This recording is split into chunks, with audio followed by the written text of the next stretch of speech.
Oi, gente, tudo bem? Dando continuidade às nossas aulas aqui dessa forma remota, tá? A gente vai ter aqui a aula 2 da semana 2. A gente vai trabalhar ginástica e consciência corporal. Lembrar que a gente está utilizando esse material, vocês já viram lá, até para facilitar para vocês já viram naquelas aulas remotas, tá? Então, dando continuidade, continuar falando sobre ginástica, tá certo? Quando eu vou postar essa aula e vou postar também o link dessa aula quando foi passado naquelas aulas da televisão, tá? O roteiro da aula vai ser, para começar a falar sobre ginástica com consciência corporal, o que é ginástica com consciência corporal aqui no Brasil, os tipos de ginástica e consciência corporal, benefícios para a saúde. A gente vai ter a nossa prática do dia, tá? Que eu vou passar para vocês, nossa prática. Então, primeiro para começar, tá? Então, o que você entende como ginástica de consciência corporal, vê isso aí, vocês já devem ter assistido a aula, então já tem alguma ideia do que é. Os exemplos desse tipo de prática, o que são esses exemplos desse tipo de prática e que características elas possuem que diferenciam da ginástica de condicionamento físico. Ela tem algumas características que vão diferenciar da ginástica de condicionamento físico, tá? Primeiro, na definição, o que é ginástica de consciência corporal? É a ginástica que estimula a atenção e tomada de consciência maior do praticante em relação aos seus movimentos e sentidos. Então, ela tem essa característica de ter que o praticante ele tome consciência maior da relação entre os movimentos e sentidos. Não está predominante, não está focada em relação ao ganho de aptidão física, tá? Então a gente não está nesse foco de ganhar força, velocidade. Tá? O foco aqui desse tipo de ginástica é mais na parte da relação em que o praticante conheça seus movimentos e que consiga sentir melhor durante a prática. Tá? Então a ginástica de consciência corporal, no Brasil ela chega no movimento na década de 60, no mundo também vai chegar nesse período. Ela vem junto com um movimento chamado de contracultura. Esse movimento de contracultura vem negar um pouquinho ao que está acontecendo no mundo da época, e no Brasil não é diferente, tá? Foca um pouquinho, ela quer um pouquinho contra aquela ideia do capitalismo, da ideia da melhora, da ideia do ganho acima de tudo, porque assim, tem que entender que nesse período, nos anos 60 e 70, é muito forte aquela ideia da competição, do capitalismo competitivo, em tudo, na vida, na sociedade, e aí também na própria prática corporal, porque se você tem essa ideia ali, você está sempre querendo melhorar para poder ter um ganho e você está sempre melhorando o seu rendimento, que é a ideia do capitalismo como sociedade, né? Você sempre querendo ganhar alguma coisa.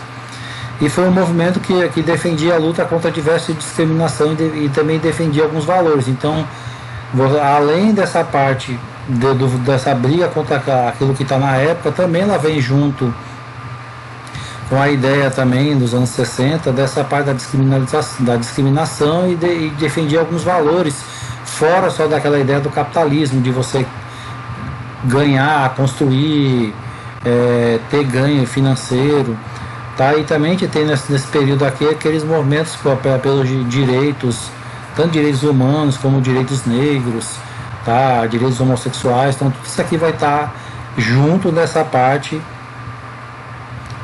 desse movimento de contracultura que vai influenciar a ideia da ginástica de consciência corporal, porque ele vai trabalhar valores, e esses valores são de liberdade, igualdade, do não consumismo e não violência. Então você tem a ideia da liberdade, você tem movimentos mais livres, tá? Porque na época a atividade física era movimentos mais rígidos, tinha a ideia, porque vocês não pegaram essa época da calistenia, que eram movimentos padronizados, de marcha, de como andar, de como correr, de movimento de braço. Então aqui você quer um pouquinho, você dá mais liberdade, tá? De igualdade, que todos poderiam fazer. Se você tem aquela ideia do capitalismo, só os melhores vão conseguir fazer, tá? Então aqui você já tem uma atividade mais de igualdade, do não consumismo também, E a parte da não violência dessa prática, até sem contato físico, de você se conhecer mais, de você se entender mais, tá?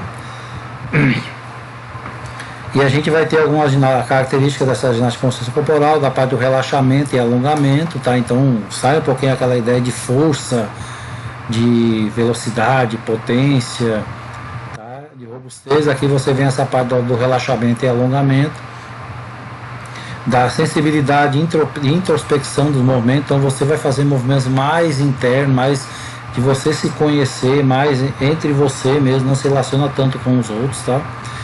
Normalmente você tem músicas relaxantes, totalmente contrário de músicas de academia, que você tem músicas muito mais intensas, e você tem um trabalho de respiração, tá? São uma característica dessas atividades de consciência corporal.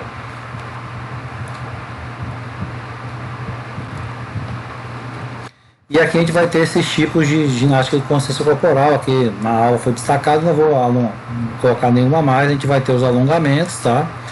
Que ele tanto pode ter esse foco, mais essa introspecção, como também pode servir como preparação para outras atividades. Então, por isso está um pouquinho destacado o alongamento. A gente vai ter a yoga, o pilates e o tai chi. Tá? O pilates também, você pode tanto ter essa parte mais de consciência corporal, de introspecção, mas também você pode focar na parte do ganho de rendimento, tá? Então a gente vai ter os alongamentos, a imagem de fazer um alongamento, que ele promove o relaxamento e o alívio da tensão muscular, melhora a postura e flexibilidade corporal, o aumento do bem-estar físico e mental, e pode ser realizado diariamente em qualquer lugar, tá?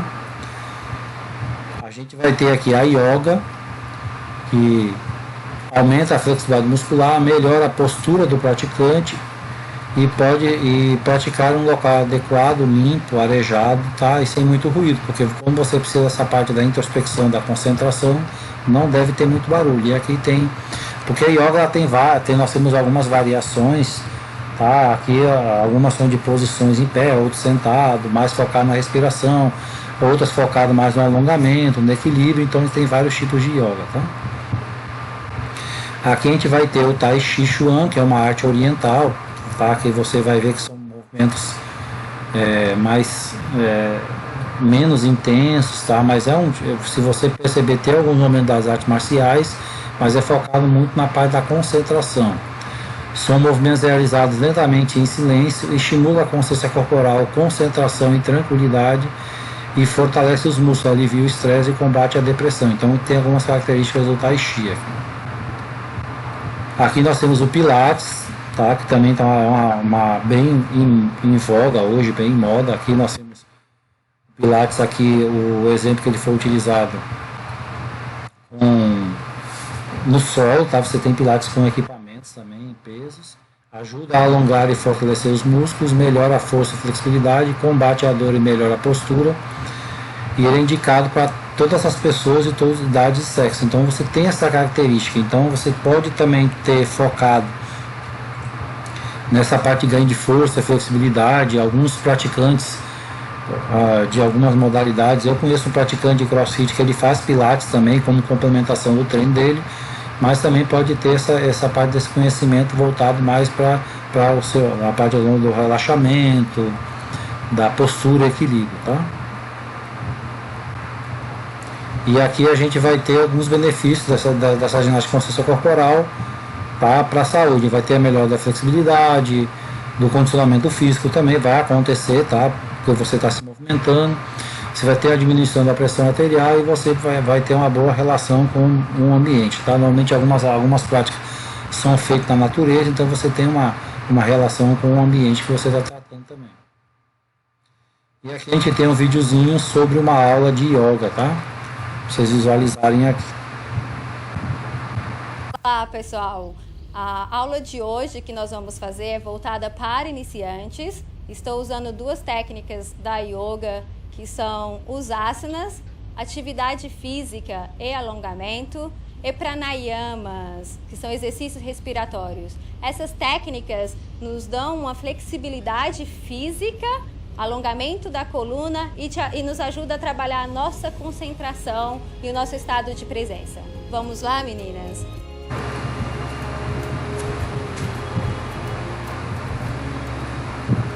A gente vai começar com Sukhasana, pernas cruzadas.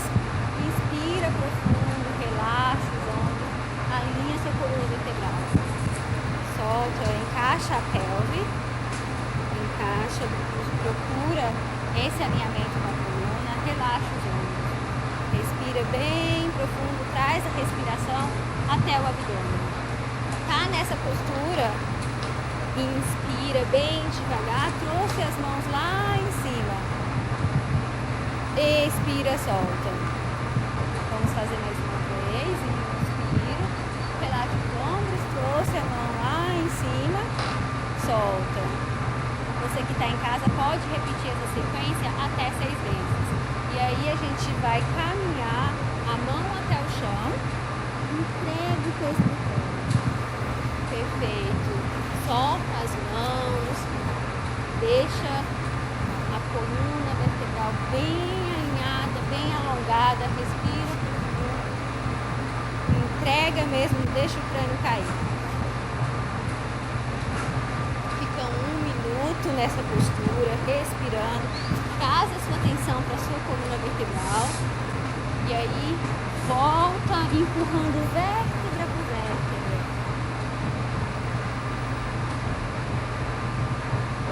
Perfeito. E aí, o nosso outro exercício, perna direita esticada, a esquerda vai estar dobrada. Inspira, trouxe a mão lá em cima. Expira, lá na frente. Quem não tem esse alongamento que as meninas têm, trouxe aqui, ó. Pode ficar fazendo o exercício aqui, mantenha a coluna alinhada, respira profundo.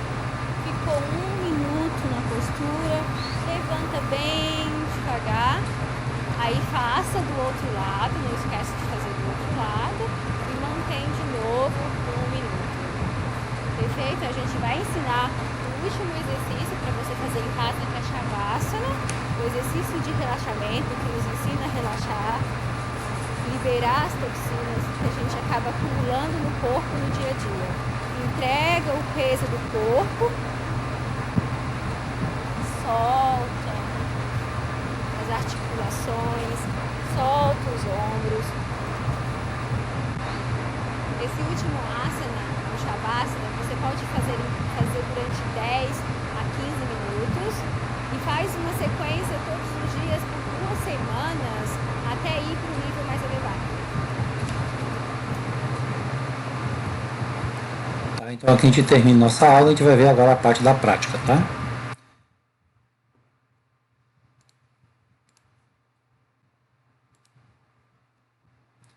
Tá, então aqui em relação à prática, a gente vai fazer, vocês têm que fazer a prática, a gente vai fazer a prática em cima dessa parte dessa aula de yoga. Tá, vocês vão fazer ela, assistir a aula, né? Deve escolher o local seguro na resistência para a prática, não derrapante, e lembrar de fazer em silêncio, porque tem a orientação da aula, né? E gravar a realização da aula e postar no grupo. Então vocês vão lembrar a relação, que é um trabalho escolar, e a atividade, e deve ser postado até o dia 7 de março, tá? E pode ser mandado para o professor também, tá? E aqui a gente tem a videoaula, eu vou colocar para vocês o link dessa videoaula para vocês poderem visualizar e repetir ela, tá certo? Então, quando a gente for lá, eu vou colocar com o link já para vocês, tá bom? Então aqui a gente termina a nossa aula da semana. Lembrar que vocês devem fazer, experimentem, ajuda bastante, até nesse período de pandemia, a gente combater a nossa ansiedade, estar em casa, fazer esse movimento de respiração, tá? Então, até a próxima.